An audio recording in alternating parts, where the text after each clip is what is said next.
मैं अगर आपके साथ बात करूं ना मित्रों, देखिए यार बीसीआर के अंदर है ना, जो बीसीआर अपने अभी अपन लोग पढ़ रहे हैं, ये जो फास्ट ट्रैक सेशंस अपने चल रहे हैं, अपन ने लॉ के अंदर 3 एक्ट्स को फिनिश कर दिया, फिर अभी अपन जो बीसीआर पढ़ रहे हैं आज अपना प्रेस हुआ। देखो बीसीआर के अंदर प्रेसिस राइटिंग, बीसीआर के अंदर नोट मेकिंग, पैसेज, ठीक है। और अगर मैं बात करूं आपके साथ, एक और है कम्युनिकेशन का चैप्टर नंबर 1। देखो ये 5 मार्क के लिए शॉर्ट आता है, ये भी 5 के लिए आता है, ये भी 5 और ये भी 8 नंबर के लिए आता है। मैं बताऊं आपको 23 नंबर का पेपर, अरे यार 40 मार्क का तो बीसीआर होता है यार, आप समझो बात को, 40 मार्क का बीसीआर होता है, उसमें से 4 टॉपिक में से ये लोग 23 नंबर का पूछ रहे थे। आप खुद सोच के देखो, जो अगर आप 4 टॉपिक के ऊपर आपको कमांड नहीं आ सकती क्या? मैं क्या कहता हूं, बच्चा कहता है कि सर मेरा इंग्लिश वीक है, मेरा इंग्लिश लो है। अरे मेरा कहना है लो हो या डाउन हो, कुछ भी हो बेटा, 4 टॉपिक, अरे 4 टॉपिक के ऊपर आप रोज सवाल भी प्रैक्टिस किए ना, अरे मुझे बताइए ना क्या जबरदस्त पूरा आता है यार आपको। ये 23 नंबर आपके शॉर्ट निकल जाते हैं। क्या बोल रहा हूं मैं, समझ रहे क्या आप बात को? 23 नंबर आपके शॉर्ट निकल जाते हैं बीसीआर के अंदर स्ट्रेट अवे। इसके अलावा बचपन में अगर आपने चैप्टर 2 पैसेज वगैरह ढंग से किए होंगे, मतलब वो जो चैप्टर 2 में होता, सॉरी एक्टिव पैसिव वगैरह अगर आपने अच्छे से किए होंगे ना, तो आपको यहां पे आपके मार्क्स निकल जाते हैं।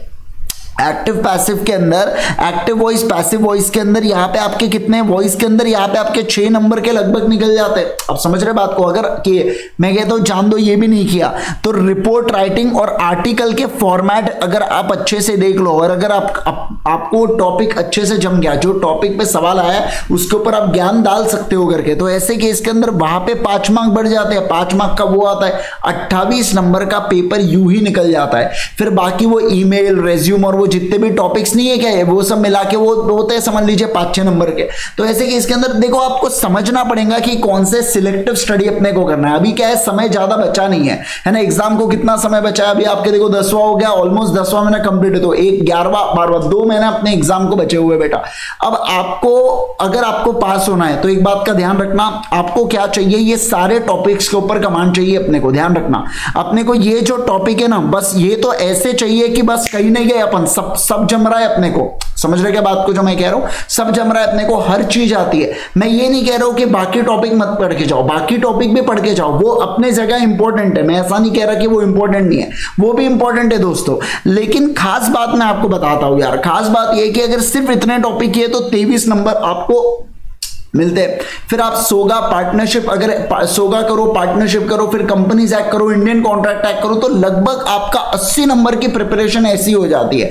फिर अब आपको ध्यान देना है यार, समझो अगर आप वो लेटर में खेलते रह गए, रेज्यूम में खेलते रह गए, या उसके अलावा एक और कौन सा मीटिंग है, फिर है ना, ये देखो ये सब भी जरूरी है, मैं ऐसा नहीं कह रहा हूं। लेकिन आपको पहला आपका फोकस किसके ऊपर होना चाहिए? इसके ऊपर रखो। एक बार इसके ऊपर कमांड आ गया, फिर आप क्या करो, फिर आप दूसरे ऊपर जाओ, या ये बाकी जो सब कैटेगरी वाले टॉपिक्स है उसको बाद में पढ़ो। आप समझ रहे क्या जो मैं कह रहा हूं? तो यहां पे क्या होगा, आपने स्मार्ट तरीके से पढ़ना बहुत ज्यादा जरूरी है। अभी अगले 60 दिनों के अंदर वही व्यक्ति पास हो सकता है बेटा। देखो जो हार्डवर्क करेगा, हार्डवर्क तो पूरा आप क्या, पूरा भारत हार्डवर्क करने वाला है बेटा, लेकिन उसके साथ साथ अपने को स्मार्ट वर्क करते हुए आना चाहिए। कितना समय कितने को देना, कितना समय कितने चीज को देना, ये बहुत ज्यादा जरूरी है, ये बहुत ज्यादा आवश्यक है अभी at this point of time. तो अपने को 60 दिन तक बहुत खुद को संभाल के रखना है। क्या पढ़ना, कितना देर पढ़ना, कितना समय कौन से टॉपिक को देना, ये सारी चीजें आपको पता होनी चाहिए। तब जाके बेटा याद रखना आपका रिजल्ट पक्के से क्या आने वाला है, पॉजिटिव आने वाला है। ठीक है, चलिए अब शुरुआत करेंगे हम लोग हमारे कौन से इससे जो हम लोग टॉपिक के ऊपर आ रहे हैं, फटाफट आ जाएंगे टॉपिक के ऊपर। और मैं अगर बात करूं आपके साथ, तो हम लोग फास्ट ट्रैक सेशन में आज हमारा प्रेस राइटिंग कंप्लीट हो चुका था, और अभी हम लोग हमारे नेक्स्ट बीसीआर के टॉपिक के ऊपर चलते हैं।